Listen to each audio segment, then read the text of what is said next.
Lilacs are in bloom.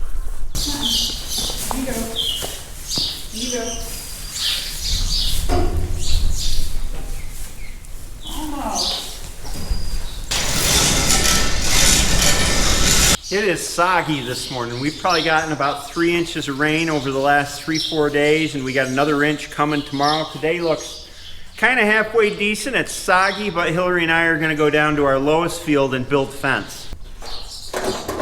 You check the gas gauge here.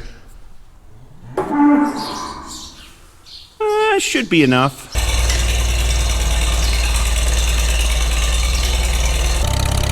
The apple and pear trees are in bloom.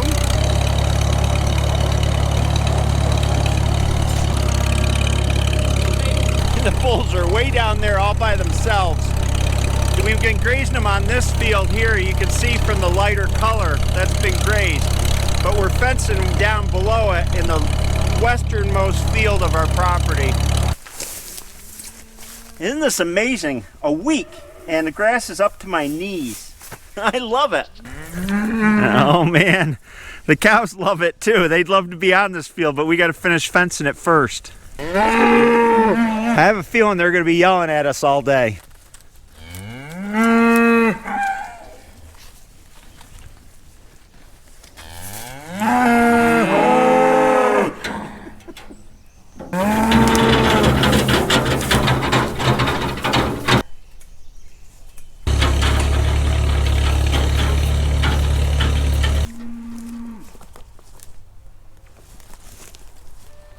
The rain's made the post easier to drive. Yeah, it's going in easy. So the way we start a run is we run the wire all the way down and then kind of pull it tight, set the corner post, and then temporarily tie it to the corner post. This way we can get a fairly straight run if we want one. And we just use cheap 14 gauge galvanized fence wire, no high tension and nothing like that.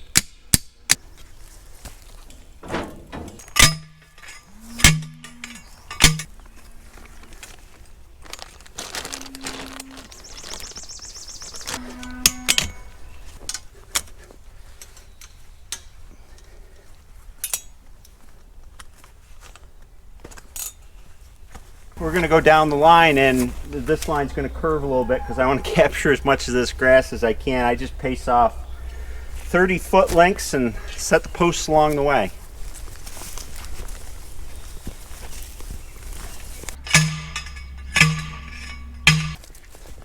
And then once we have a run finished top wire, we'll draw the second wire underneath and tie it up to the insulators as we go.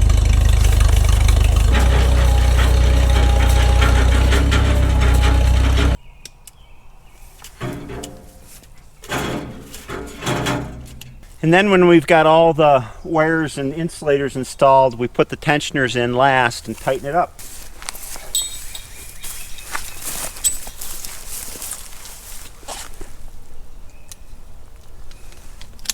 Some people build fence like they're building Fort Knox, and it's not my philosophy at all. Build it cheap, build it quick, maintain it as necessary, easy to move, cheap. We got a path here that goes into the woods, so I'm going to put a short gate in here. Making gates with T-posts is kind of a pain, but this is the method I've settled on. I use these insulators for one end of the gate. It's just a wire gate. And I leave enough wire to bond it over to the fence so the spark makes its way through. And then bring this down. Then on the handle end, I slip some wire through a hollow plastic tube insulator, and I leave myself enough wire again to get back and bond to the fence.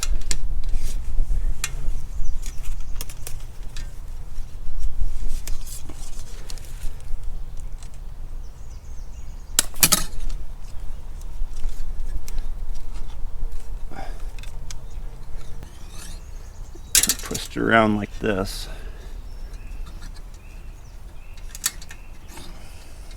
Hook up the spring latch here.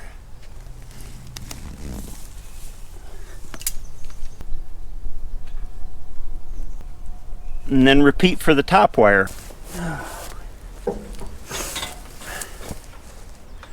When I was a kid, me and my grandfather didn't build fence at all like this. We used black locust posts, which probably you're familiar with. They had a point cut on one end. They were probably this big and they were hand split, and locust is harder than steel, I think. And we would drive them into the ground. We got rocky soil, so one of us would stand on the back of the wagon that we were pulling around with a big maul, and the other one would hold the post and whack it in and hope we didn't hit a big rock. And if we did hit a big rock and we weren't in far enough, we'd take other rocks and pile it around the post to kind of brace it. I don't think it was all that sturdy. And then for insulators, we used brown porcelain white insulators and had to nail them into the post, and nailing into the black locust wasn't easy either. And I was just a little kid. It was really hard work and not easy to do. And then there was hammering staples into black locust. That was probably just as bad for barbed wire. I guess we had a mixture of barbed wire and smooth wire electric fencing, and I never enjoyed fencing very much, but this way that we do it is so much easier. It's so much quicker, and I'm thankful for that. Take a walk into the woods here because I see something. The trilliums are just starting to bloom. The flowers will get a lot bigger than this as the plant develops, I think. And you can barely see them here in the woods, but this will be white as the weeks go on. I guess the cows have given up yelling at us. They're all just laying down there chewing their cuds. Very peaceful. We put in another gate here at the bottom of our property. Sometimes when I'm haying, I come down the road and come in through here. And we finished this run going up here. And last week we put in the long run that goes all the way down to the other end. So we just got to finish up that end down there. I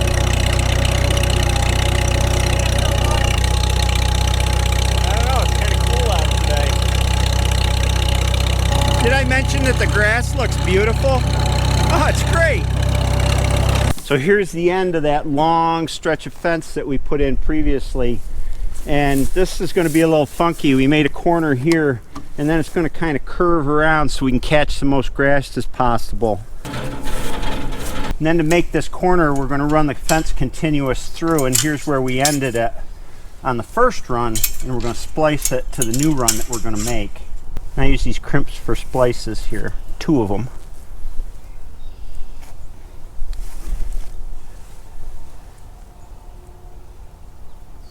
And to crimp.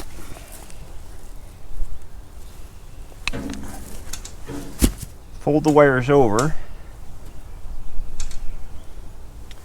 There we go.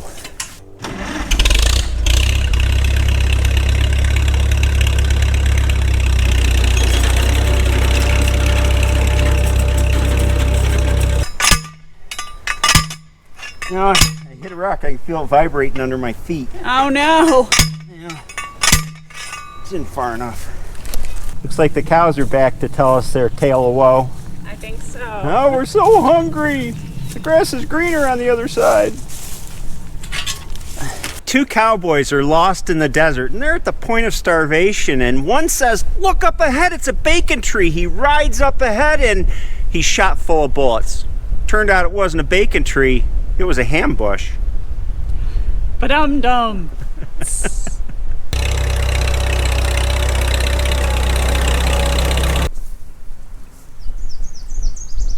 Look at the water running off the fields. Next we're going to subdivide this 5-acre field in half, and we're starting to tighten down our grazing areas for the cattle. 20 paces like that, and I put in a temporary post. These temporary posts we use are just rebar with a step-in on the bottom that I reinforced with plate. They're really cheap. We use these screw-on insulators, and they work well. We used to use the fiberglass, or not the fiberglass, the plastic step-in ones. They would break all the time. We went to these. If they bend, you just bend them back, and for years now they've been reliable for us. So we set the line of posts all the way down through there, and now we'll come back with the poly rope.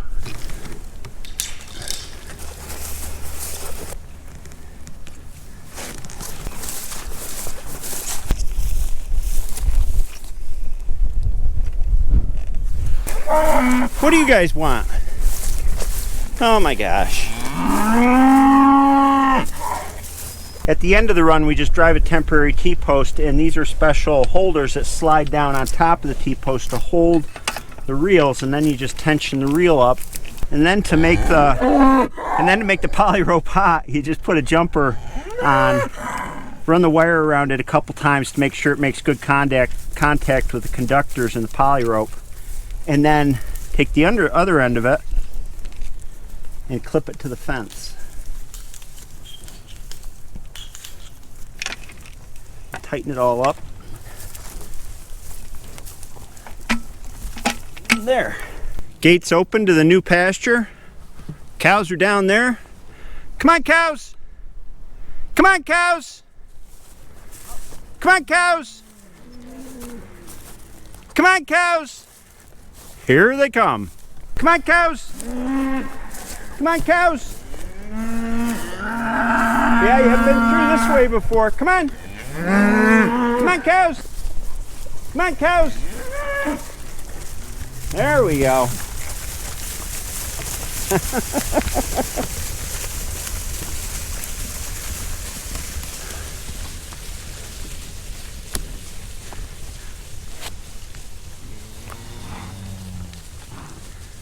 They got to go investigate the extents of the fence before they settle down to eat usually. And the bulls are last. Lumbering along. Here they come back up. Are you gonna go eat? They're leaving. What happened, guys? I think you want to stay in there. Now they're going to run back the other way. Goofy cows. Now they came back again.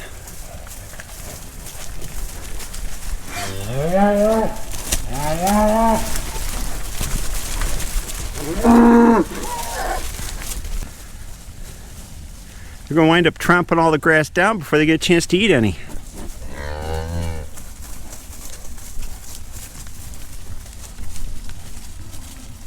The last thing we got to do here is we're going to put up a one-wire aisle fence to make this aisle here so they don't come back into this field. And again, it's just poly wire.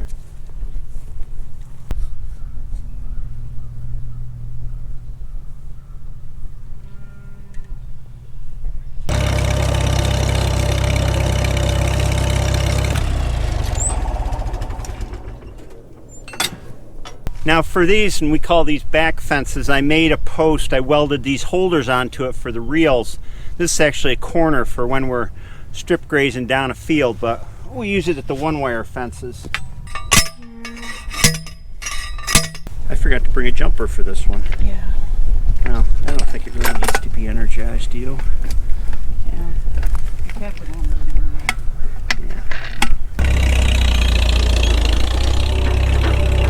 I heard 8 out of 10 Americans are bad at math. Boy, I sure am glad I'm in the other 2%. Hey, we got our first broilers of the year out on pasture. We put them out 3 days ago, and we held them for 3.5, 4 weeks in the brooder because the weather's been wet and rainy and a little bit cold. They're doing great now. We're moving the boxes every day, and in about 4 weeks we'll have fresh chicken. Chicken lickings. Hillary calls them fatties. Boy, they make a racket. And tomorrow, hopefully, we're going to load up the eggmobile with the laying hens out of the winter house and get them out on pasture because our kids are going to be home from school. Piggies! Pigs! Where'd you guys go? The pigs went off to the great butcher shop in the sky last weekend, and I am never sorry to see pigs go. They get to be a pain when they're bigger. So this pen is empty for the summer. Our first sow is bagging up, and she's starting to get big. I think she'll be farrowing in about 3 weeks, so here at the end of May, beginning of June, and then the other one follows after. Well, fencing work is done for the year, so I can clean out this wagon and put a pin in that one. I should say building new fences. I'm sure there will be repairs. Hey, did you know that there's no canaries in the Canary Islands? The same thing applies to the Virgin Islands. There's no canaries there either. Hiya, Doc. Time for dinner, buddy.